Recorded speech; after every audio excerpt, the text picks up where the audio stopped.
오늘 맥주 감사 주일인데 우리 이 시간 이렇게 한번 고백했습니다. 감사합니다. 우리 5번 한번 하도록 하겠습니다. 시작. 감사합니다. 감사합니다. 감사합니다. 감사합니다. 감사합니다. 아멘. 이 속에 모든 감사의 제목이 담기기를 바랍니다. 맥주 감사 주일인데 지금 우리는 농사를 짓지 않으니까 우리가 상관없다. 그렇지 않습니다. 한 1년 동안 그 중에 절반을 지나오게 된 것, 우리의 건강 또 삶을 인도하신 것, 하나님의 은혜가 아니면 오늘 우리가 여기 없을 줄로 생각이 되어집니다. 맥주감사주일은 또 보리나 또 밀을 추수해서 하나님께 감사하는 절기인데, 이날은 영적으로 육적으로 잔치날입니다. 풍성한 은혜가 있는 날이 맥주감사절입니다. 첫 번째로 우리가 맥주감사절은 밀과 보리를 추수하는 것입니다. 그래서 옛말에도 곡간에서 인심이 난다는 말이 있습니다. 여러분, 넉넉하면 인심이 생기는 겁니다. 쪼달리면 모든 게 다 불편한 것입니다. 보리 추수하고 이 추수 때가 되어지게 되면 마음까지 넉넉해지는 겁니다. 그래서 어려운 사람들도 돌보게 되고 약한 사람들도 돕게 되어지게 되고, 이렇게 맥주감사절은 육적으로 풍성한 날이다. 두 번째는 영적으로 풍성한데, 이 맥주감사절에 하나님께서는 십계명을 주신 거예요. 십계명은 길 가는 사람에게 아무나 주는 게 아닙니다. 하나님의 백성에게만 주는 겁니다. 그런데 그 맥주감사절에 십계명을 주신 것은 사람이 떡을 먹어야 육신이 힘을 얻는 것처럼 영혼을 가진 사람은 영적인 꼴을 먹어야 승리하게 되는 것입니다. 그래서 맥주감사절에 먹는 것만 먹는 게 아니라 영적인 양식을 주시기 위해서 이 십계명의 말씀을 주시게 되었는데, 여러분, 사람은 배부르다고 만족하는 돼지가 아닙니다. 영혼이 충만해야 행복합니다. 영혼이 충만해야 감사가 넘치게 되는 겁니다. 그것이 바로 말씀이라는 겁니다. 우리 예수님도 사람이 떡으로만 살 것이 아니라 하나님 입에서 나오는 말씀으로 살 것이다 하셨습니다. 그리고 맥주절에는 성령 충만을 주셨습니다. 성령은 하나님의 영입니다. 귀신은 사람을 해코지합니다. 그러나 하나님의 영은 사람을 잘되게 하는 것입니다. 하나님의 영은 우리에게 지혜를 부어주시는 것입니다. 그래서 하나님의 영으로 충만하게 되면 천국의 기쁨을 누리게 됩니다. 세상의 기쁨은 더 가져야 되고 성공해야 되고 높은 자리에 올라가야 되고 승진해야 되고 그럴 때 오는 것이 세상의 기쁨입니다. 그러나 영적인 기쁨이라는 것은 내 안에서부터 솟아나는 기쁨입니다. 가지지 못해도 문제 많아도 내 안에 솟아오는 기쁨이 이게 영적인 기쁨이라는 것입니다. 이 기쁨은 돈으로 살 수 있는 게 아니에요. 성령 충만 받으면 이 기쁨은 내 것이 되어지는 것입니다. 예수 믿는 사람만이 누릴 수 있는 축복이 성령 충만인 것입니다. 오늘 맥주감사절을 맞이해서 저와 여러분의 육체와 영혼이 이렇게 풍성해지는 은혜가 있게 되기를 바랍니다. 룻기를 보면 맥주절에 이 두 가지를 다 받아서 육체의 복을 받고 영적인 복을 받게 되는 내용이 이 룻기에 기록되어 있습니다. 그래서 이스라엘 백성들은 맥주절이 되어지면 룻기서를 반복해서 읽는 것입니다.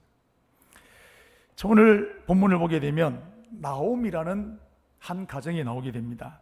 남편이 엘리멜렉, 아내 이름이 나오미, 그리고 아들 둘이 있었는데 말론과 기럝입니다. 아마 이 가정의 중심이 아내 중심으로 흘러가는 집인 것 같습니다. 그런데 이 나오미의 가정이 경제적인 위기를 만나게 되었는데, 나오미의 집만 그런 게 아니라 나오미가 살고 있는 베들레헴이라는 그 도시 전체가 큰 흉년을 만나게 된 것입니다. 우리가 한때 IMF가 대한민국 전체를 덮고 갔던 것처럼, 또 코로나19가 전 세계를 덮었던 것처럼 이 베들레헴 지역에 흉년이 들게 되었던 것이 오늘 볼 수 있습니다. 사람은 물에 빠지면 어떻게든지 살려고 몸부림을 발버둥을 치지 않습니까? 이것처럼 우리 인생의 갖가지 문제를 만나면 그 문제를 해결하기 위해서 우리는 몸부림을 치게 될 때가 많습니다. 부모님을 찾아가기도 하게 되고, 전문가를 찾아 도움을 구하기도 하게 되고, 때로는 점쟁이를 찾아가는 사람들도 있기도 하고 그러지 않습니까? 그럼 예수 믿는 사람은 어려움이 오지 않을까요? 예수 믿는 사람도 환난이 닥쳐 어려움이 옵니다. 그럼 우리는 이때 어떻게 할까요? 우리는 말로는 내 인생의 모든 문제 해결자가 주님이시라고 말합니다. 그러면 그때 우리가 기도하시나요? 작전 기도하십니까? 안 믿는 사람과 똑같이 사람 찾아가고 내 방법 찾아내고 내 지혜를 짜낼 때가 얼마나 많이 있습니까? 기도해야 된다 말을 하면서도 정작 문제를 만났음에도 불구하고 기도하지 않을 때가 우리에게 굉장히 많은 것을 볼 수 있습니다. 오늘 나오미 하나님을 믿는 믿음의 사람입니다. 이 경제적인 위기를 만나게 되었을 때 나오미 가정은 과연 어떻게 했을까요? 온 가족이 함께 모여 가정 예배 드렸을까요? 나오미는 가족을 몽땅 데리고 모압이라는 땅으로 이민을 가버리겠습니다. 오늘 2절 말씀에 바로 거기 나오게 되는데, 모압 지방으로 가족 전체 집까지 다 팔고 이민을 가버리게 되었습니다. 나오미는 하나님을 믿는 사람입니다. 하나님을 믿는 사람으로 모압 지방으로 이사를 간 것이 과연 잘한 것일까요? 오늘 우리가 하나님을 믿는 사람으로 이렇게 행동하는 것이 옳은 것일까요? 신명기 23장 3절 말씀을 보시면, 암몬 사람과 모압 사람은 여호와의 총에 영원히 들어오지 못하리니 10대뿐만 아니라 영원히 여호와의 총에 들어오지 못한다 그랬습니다. 모압과 암몬, 이 족속은 하나님의 집 안에 총회에 예배 때 못 들어오는 겁니다. 자, 그런데 오늘 나오미의 집안이 모압 지방으로 이사를 가버렸습니다. 여러분, 나오미가 가면 안 된다는 걸 몰랐을까요? 알면서도 갔습니다. 왜요? 모압 지방에는 풍년이 있거든요. 먹을 것이 있습니다. 당장 흉년이 해결되어지는 것입니다. 아브라함도 마찬가지입니다. 약속의 땅에 들어왔지만 흉년이 닥쳤습니다. 그래서 애굽이라는 땅으로 이스라엘 내려갔던 데를 보지 않습니까? 몰라서 안 간 게 아니라 알면서 간 거예요. 왜? 애굽 땅에 가면 먹을 거 해결되어지거든요. 이게 오늘 우리 문제입니다. 오늘 저와 여러분은 과연 이런 문제를 만날 때 하나님 앞에 엎드리고 기도하고 문제를 풀어내십니까? 우리가 때로는 경제적인 위기를 만나고 억울하고 속상한 일을 만날 때 우리는 어떻게 하십니까? 그때 하나님 앞에 내 마음을 다 토해내십니까? 아니면 사람 찾아가서 하소연하실 때가 많습니까? 코로나가 터졌습니다. 이때도 교회 오면 큰일 나는 줄 알고 교회 오는 것을 얼마든지 와도 되는데도 불구하고 교회 안 오는 사람들이 있습니다. 어떻게 하면 예배를 안 드릴까 머리를 짜는 사람들도 있었습니다.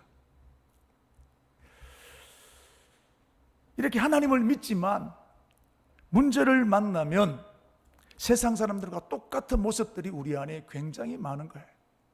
예배를 드리지만 아무 일 없을 때는 하나님을 찬양하지만 막상 내 앞에 발등에 불이 떨어지게 되면 안 믿는 사람과 믿는 사람과 차이가 하나도 없을 때가 우리 모습 안에 많이 발견되는 겁니다. 여러분은 어떤 목사를 원하십니까? 목사단 목사를 원하실 겁니다. 입장에 따라서 달라지는 목사가 아니라 어떤 문제를 만나든지 목사답기를 여러분은 원하실 것입니다. 마찬가지입니다. 그리스도인은 어떤 상황이 되었든 일이 형통할 때나 때로는 일이 꼬이고 복잡하고 억울하고 속상할 그때에도 여러분 믿음으로 살아나는 사람이 진짜 믿음의 사람인 줄로 믿습니다.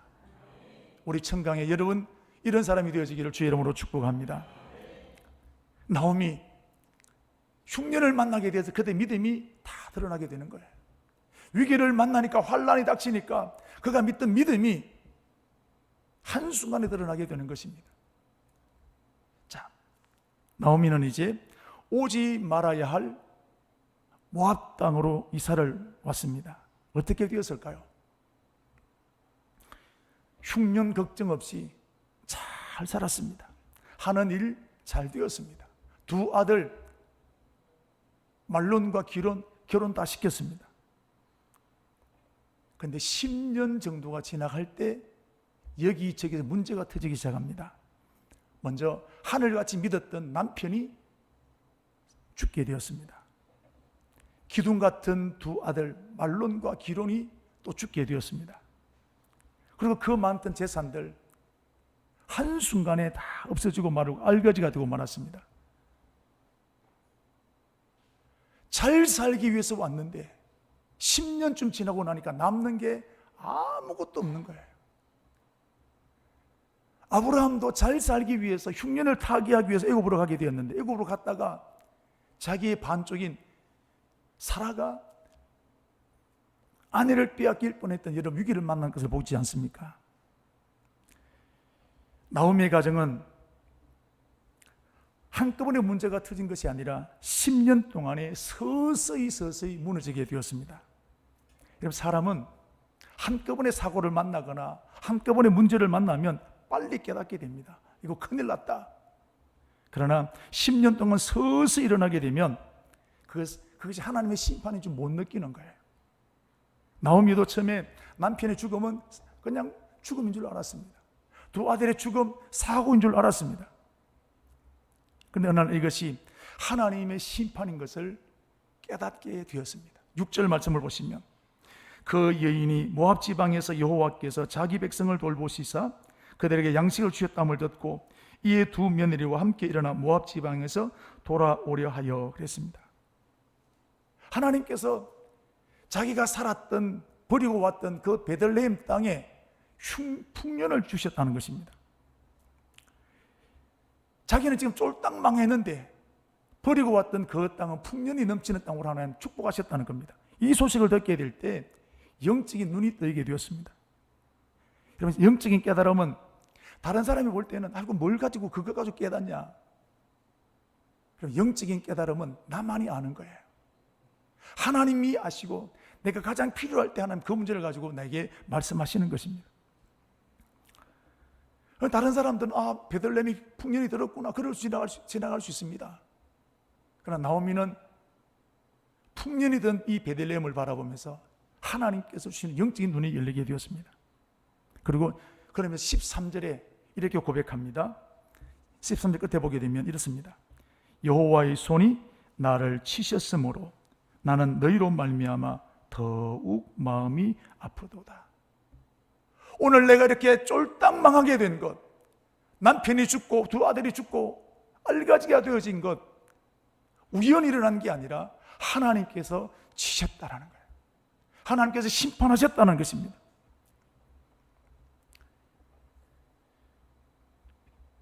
여러분, 오늘도 저와 여러분에게 지금까지 들리지 않았던 하나님 음성이 들리는 축복이 일어나게 되기를 바랍니다. 사람은, 저도 마찬가지로 대부분의 사람들이 자기 잘못을 깨닫지 못합니다. 다른 사람의 잘못에 대해서는 너무 잘 보입니다. 내 눈에 들보는 보지 못하고 다른 사람 눈에는 티를 찾아내는 거 보십시오. 저 사람 왜 저러냐, 저러면 안 되는데. 근데 좀 자기 잘못에 대해서 안 보입니다. 내가 뭘 잘못했는데 내 문제는 안 보이는 거예요. 근데 오늘 나오미는 자신의 잘못이 보인 거예요. 이게 은혜 받은 사람의 모습입니다. 은혜 받은 사람은 내 모습이 보이는 거예요. 오늘 교회 안에 은혜 받은 사람들이 얼마나 많이 있습니까? 그런데 자신의 잘못을 고백하기보다도 다른 사람을 비난하고 정죄하고 헐뜯고 물어뜯는 일들이 얼마나 많습니까? 진짜 은혜 받은 것은 나의 죄를 고백하는 것입니다. 내가 교회를 아프게 했구나, 내가 저 성도들의 마음을 힘들게 했구나, 내가 내 아내, 내 자식들의 마음을 괴롭게 만들었구나. 여러분, 이것을 깨닫는 것이 은혜라는 사실입니다. 오늘 나오미도 잘 살기 위해서 이사 왔는데 모압 지방으로 이사 오게 된 것에 전혀 죄책감, 죄인 줄을 몰라게 됐는데 은혜 받고 보니까 이것이 바로 하나님 앞에 범죄했구나. 내가 오지 말아야 될 곳에 오게 되었구나. 하나님 말씀을 저버리게 된 것이구나 라는 것을 깨닫게 되는 것입니다. 남편이 죽고 두 아들이 죽게 되고 재산이 다 탕진되어지게 된 것, 우연이 아니라 하나님의 심판인 것을 그때서 깨닫게 되었습니다. 이것을 깨닫는데 몇 년이 걸렸느냐? 10년이 걸렸습니다. 사람이 자기 문제를 깨닫는데 이렇게 오래 걸리는 거예요. 다른 사람 눈에 뻔히 보입니다. 잘 보입니다. 내 문제는 안 보여요. 나오미 이 문제를 깨닫는데 몇 년이 걸렸냐? 10년이 걸린 거예요. 여러분, 답답한 사람이 있을 겁니다. 좀 기다리십시오. 중보 기도하십시오.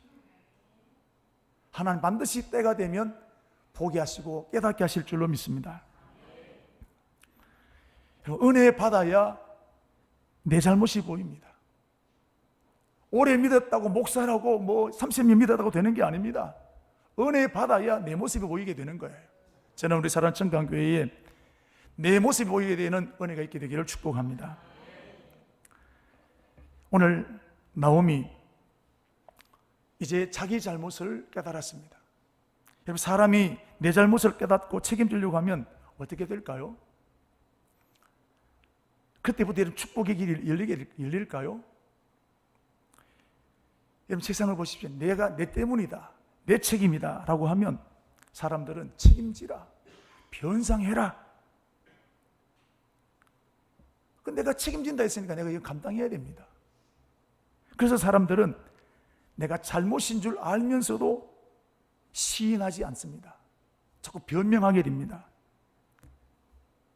그런데 여러분, 신기한 것은 은혜 받으면 책임지는 겁니다. 요나를 보십시오. 하나님께서 니느웨 성으로 가라. 그러다가 다시소라는 배를 타고 풍랑을 만났습니다. 그때 풍랑 가운데 요나가 한 말이 뭡니까? 이 풍랑을 만난 것이 누구 때문이다? 나 때문이라는 거예요. 내가 인정했습니다. 책임졌습니다. 길이 열렸습니까? 바다에 빠졌습니다. 죽은 목숨이 됩니다. 내가 책임지면 사람들은 나를 죽이는 거예요. 내가 책임지면 나를 무너뜨리는 겁니다. 그래서 사람들은 그래서 책임 안 지려고 하는 겁니다. 길순재 목사님이 친구 장로가 세상을 떠나게 될 때 돈을 맡기면서 내 아내는 세상 물정 모르니까 자네가 좀 잘 이렇게 코치했으면 좋겠다. 근데 길순주 장로님이 장로였을 때 그만 그 돈을 써버렸어요. 그런데 부흥회를 인도하면 이분이 본인이 은혜 받았습니다. 그래서 부흥회는 그 자리에서 그 자리를 토해냈습니다. 돈 때문에 다 토해냈습니다.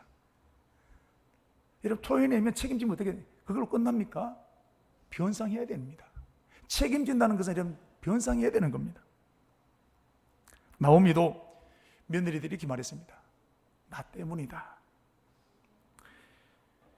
보통 시어머니들은 어떻게 합니까? 며느리 탓을 돌립니다. 네가 들어와서 사방 잡아먹었다. 오래전에 나왔던 이런 밀양이라는 영화를 보면 주인공의 아들이 죽었습니다. 그때 시어머니가 와서 하는 말이 있습니다. 네가 들어와서 서방 잡아먹고 그것도 모자라서 이제는 손자까지 잡아먹냐. 남편을 잃은 엄마의 가슴, 아내의 가슴이 있고 자식을 먼저 묻었던 이 엄마의 가슴에 시어머니가 와서 하는 말이 뭡니까? 왜 안타깝지 않겠습니까? 사람은 약한 사람을 향해 이런 책임 묻는 겁니다. 힘든 사람에게 못 묻습니다. 오늘 나오미는 자기 때문이라 그랬습니다. 이렇게 여러분, 내가 책임지면 사람들은 나를 밀어버립니다. 바다에 빠뜨려버립니다. 변상해라, 책임져라 그럽니다. 근데 여러분, 하나님은 내가 책임지는 그때부터 길을 열어주십니다. 사람은 나를 밀어버리지만 하나님은 그때부터 길을 여시는 거예요. 요나 보십시오. 바다에 빠뜨려졌습니다. 죽었습니다. 하나님 어떻게 하셨습니까? 물고기를 준비하셨어요. 책임지면 하나님이 하시는 거예요. 오늘 나오미를 보십시오. 두 며느리들을 불러서 내 택입니다. 그래서 너희들이 친정으로 돌아가라. 그래서 오르바는 어머니가 말했기 때문에 책임지십시오. 나는 친정으로 갑니다. 돌아갔습니다. 근데 오늘 루시라는 여인은 어떻게 하고 있습니까? 16절 말씀을 보시면 내게 어머니를 떠나며 어머니를 따르지 말고 돌아가라. 강권하지 마옵소서. 어머니께서 가시는 곳에 나도 가고 어머니께서 머무시는 곳에 나도 머물겠나이다. 어머니 백성이 나의 백성이 되고 어머니 하나님이 나의 하나님이 되시리니 어머니께서 죽으시는 곳에 나도 죽고 거기 묻힐 것이라. 만일 내가 죽는 일 외에 어머니를 떠나면 여호와께서 내게 벌을 내리시고 더 내리시기를 원합니다.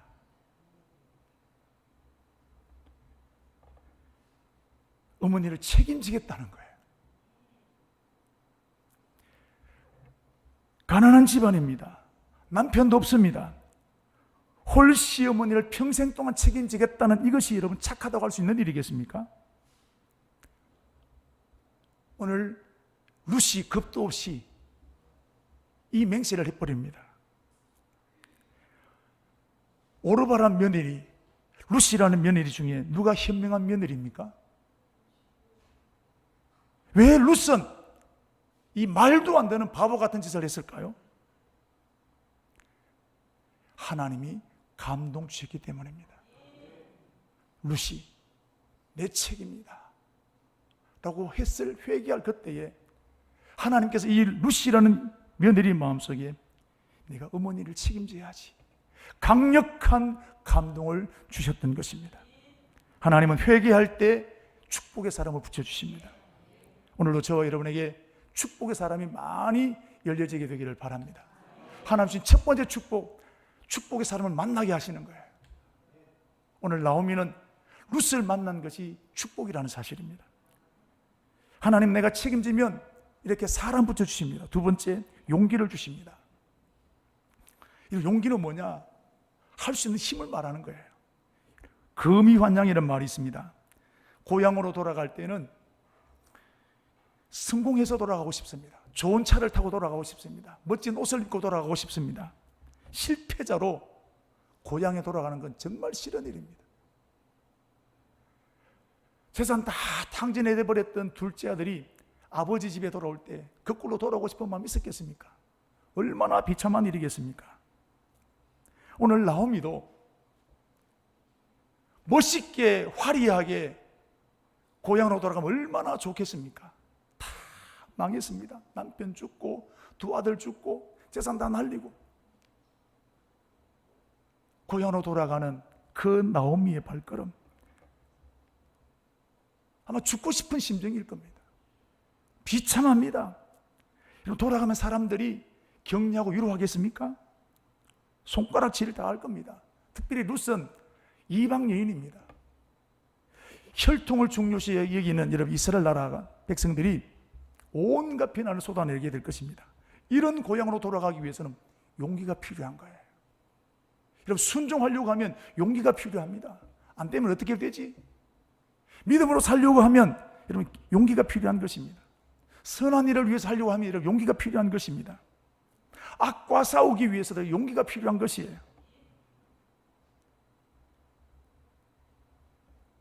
근데 나오미 고향으로 돌아가는 것이 죽는 것보다 더 힘들고 고통스러운 것이지만 19절 말씀을 보시면 이에 그 두 사람이 베들레헴까지 갔더라 그랬습니다. 용기입니다. 저와 여러분의 이런 용기가 있게 되기를 축복합니다. 이게 진짜 용기라는 것입니다. 과연 베들레헴 성이 어떻게 되었을까요? 성이 발칵 뒤집혔습니다. 구경거리가 생겼다고 모든 베들레헴 사람들이 와서 나오미가 왔단다, 나오미가 왔단다. 쫄딱 망해서 오는 그 나오미를 향해 손가락질을 하고 비난하게 조롱하고 있는 그것을 오늘 보게 됩니다. 여러분, 조롱당했을 때 나오미 심정이 어떤 심정이었을까요? 사람은 아무리 잘못했다 하더라도 너무 몰아붙이면 고양이도 쥐를 무는 것처럼 너는 잘났냐? 너는 뭐 옳은 게 있냐? 제가 한 20년 전에 이제 핸드폰이 아마 그때 처음 막 나왔을 때, 저도 핸드폰이 없었을 때 제가 버스를 타고 다른 시외로 갈 일이 있어 가는데, 이분이 탈 때부터 핸드폰을 가지고 뭐 주문을 놓고 막 하는 겁니다. 그래서 저도 듣기 불편했는데 막 어떤 한 분이 그만 좀 하소, 전세 냈어요 막 하니까, 그 정도까지 하면 괜찮았는데 계속 하니까 좀 하면 어때? 뭐. 서로 그래서 두 사람 싸웠거든요. 여러분, 몰아붙이면 아무리 잘못한 사람도 무는 거예요. 나오미 이런 멸시를 당하고 조롱을 당했습니다.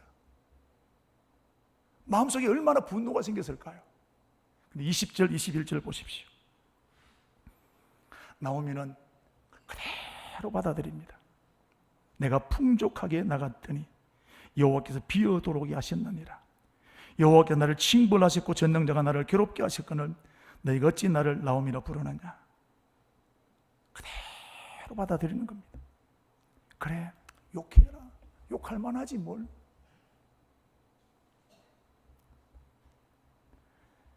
나오미가 마음이 여러분 칼날처럼 날카로워져 있는 이 나오미인데 어떻게 이것을 다 받아들일 수 있었을까요? 하나님께서 감당할 수 있는 용기를 주신 거예요. 저를 비롯한 대부분의 사람들이 이거 못 참을 때 얼마나 많습니까? 여러분, 때로는 참아내는 것이 정말 어려울 때가 있습니다. 그런데 보십시오. 하나님은 이때부터 축복의 문을 열기 시작합니다.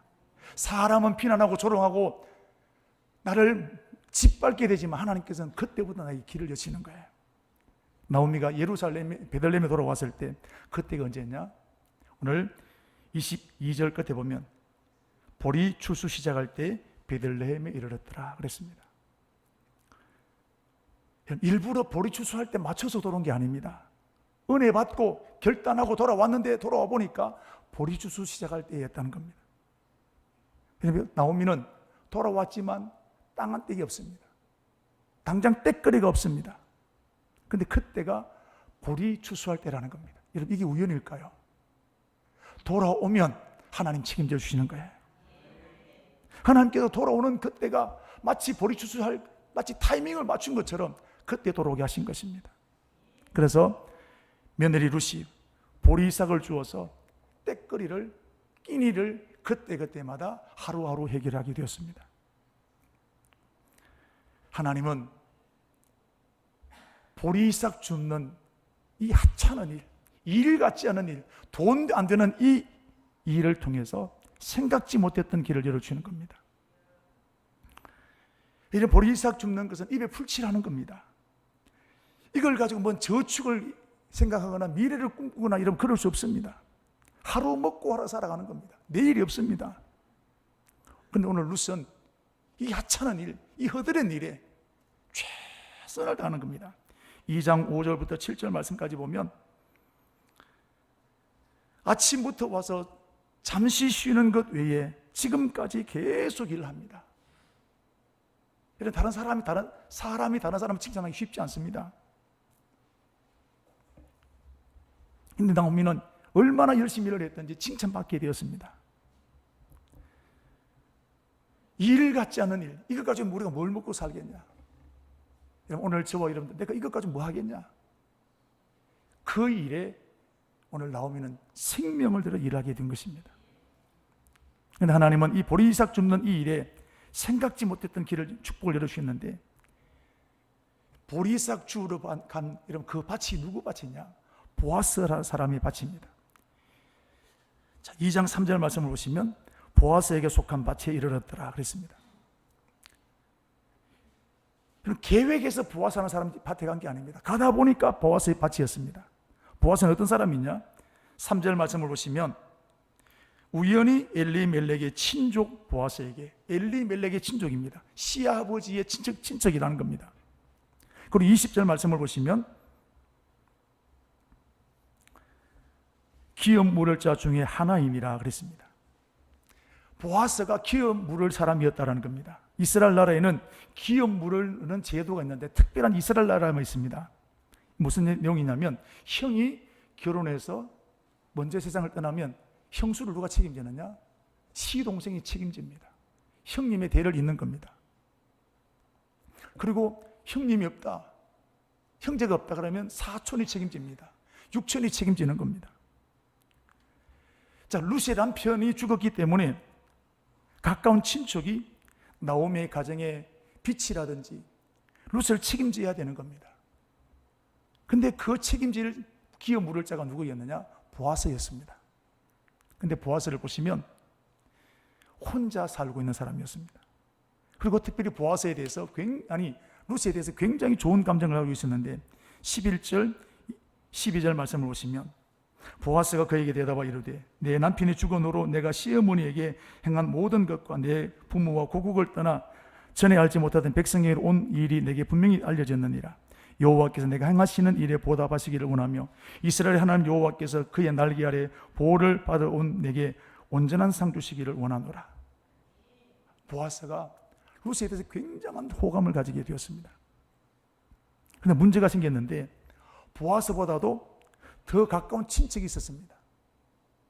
그분이 거절해야 보아스가 일을 할 수 있는데, 근데 이 친척이 부담이 되었는지 자기는 못하게 또 거절하게 되었는데, 그래서 이제 이 루시 보아스와 결혼까지 가게 됩니다. 자, 4장 13절입니다.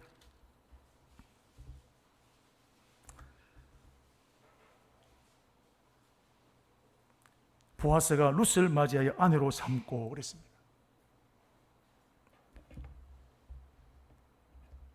여러분, 이거 누가 생각했던 일입니까? 누구도 생각하지 못했던 일이었습니다. 나오미가 베들레헴에 돌아올 때는 알거지였습니다. 보리싹을 주어서 겨우 입에 풀칠했습니다. 그런데 그 나오미가 보아스의 아내가 되어지는 상상할 수 없는 축복을 받게 되었습니다. 사람이 어떻게 이렇게 만들 수 있겠습니까?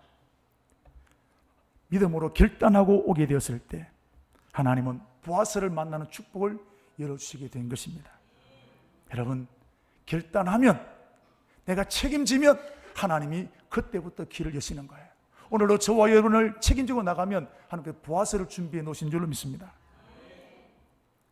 나오미를 그렇게 비난하고 조롱했던 사람들 어떻게 되었을까요? 4장 11절 12절 말씀을 보시면 오히려 나오미를 향해서 많은 축복을 쏟아냅니다. 그리고 더 놀라운 축복은 보아스와 룻 사이에 아이가 태어나게 되었는데, 이 아이가 태어난 것을 보면서 사람들이 또다시 나오미를 크게 14절 15절 말씀을 축복하게 됩니다. 그럼 이 아이의 이름이 누구냐면 오벳입니다. 17절 말씀을 보시면. 근데 이 오벳이 누구였느냐? 바로 다윗의 할아버지라는 겁니다. 오늘 룻이 다윗 왕의 할머니가 된 거예요. 평생 과부로 살 사람이었고 평생 가난하게 살 룻이었는데 믿음으로 결단하고 나오게 되니까 하나님께서 육적인 복을 더하시고 영적인 복을 더하신 것을 보게 됩니다. 사랑하는 우리 성도 여러분, 나오미의 축복, 룻의 축복은 여기서 끝나지 않습니다.